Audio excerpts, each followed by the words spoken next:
정부가 내년까지 조선 분야 생산 기술 인력 8,000명을 양성하고 스마트야드 등 디지털 기반 생산 역량도 강화하기로 했습니다. 이를 통해 친환경 자율운항 선박의 시장 점유율을 각각 75%, 50%까지 확대해 세계 1등 조선 강국으로 다시 도약하겠다는 목표를 제시했습니다.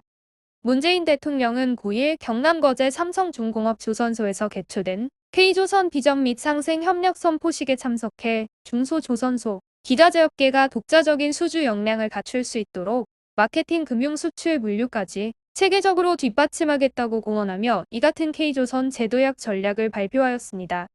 K조선 제도약 전략은 최근 세계 선박 시장 시황이 고부가 친환경 선박 중심으로 회복하고 있음에 따라 이를 기회로 세계 최고의 조선 강국으로 재도약하겠다는 비전이 담긴 종합 대책입니다.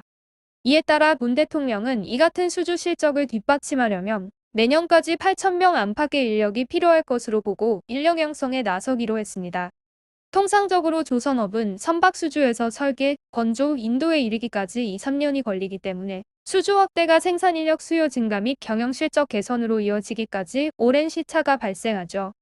이번 전략을 통해 조선업계의 인력 수급 불균형 문제를 해소할 수 있을 것으로 정부는 내다보았습니다. 정부는 기존 숙련 인력의 고용 유지를 위해 경남형 고용 유지 모델을 조선업 밀집 지역인 울산과 부산, 목포 등으로 확대할 방침이라고 하는데요.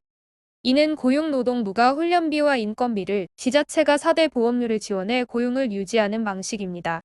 퇴직자 재고용 기업에는 월 30만에서 50만 원의 채용 장려금을 최대 8개월간 지급한다고 합니다. 생산 기술 인력 양성 교육 사업을 확대해 내년까지 2,660명을 양성하며 신규 채용자 인센티브도 신설해 신규 인력 유입도 늘리기로 했습니다. 효과적인 인력 관리를 위해 도장 분야 외국인 근로자 전문 취업 비자도 매년 300명 규모로 신설한다고 하는데요. 정부는 생산성을 끌어올리기 위해 디지털 기반 생산 역량도 강화하며 로봇 용접 등 인력 부족 분야의 디지털화를 우선 추진하고 야드 내 물류, 생산 전 공정을 자동화하는 스마트 야드를 구축하기로 했습니다. 그리고 전남 영암에는 중소조선소가 공동으로 사용할 수 있는 친환경 스마트 공유 생산 설비를 구축할 예정이라고 합니다. 더불어 친환경 스마트 선박 개발과 보급에도 앞장서기로 했는데요. LNG 혼합원료 등 저탄소 선박 기술을 국산화 고도화하고 그 다음 단계인 수소, 암모니아 전기선 등 무탄소 선박 기술 개발도 추진한다는 것입니다.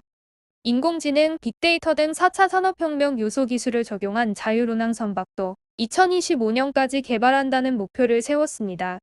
그리고 조선산업의 생태계 경쟁력을 강화하기 위한 방안도 제시했습니다.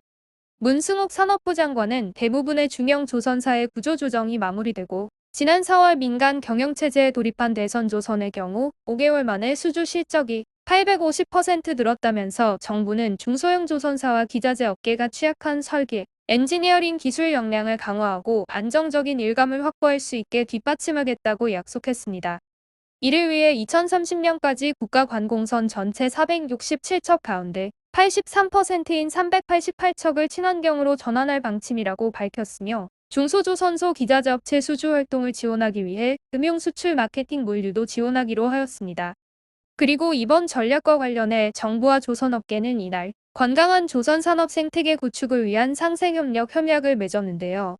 정부, 조선업계, 학계 간 조선해양산업 미래 인재 개발을 위한 협약과 조선 3사, 기자재업계, 해운업계 간 K스마트십 데이터 플랫폼 개발과 활용을 위한 협약 체결도 이뤄졌습니다.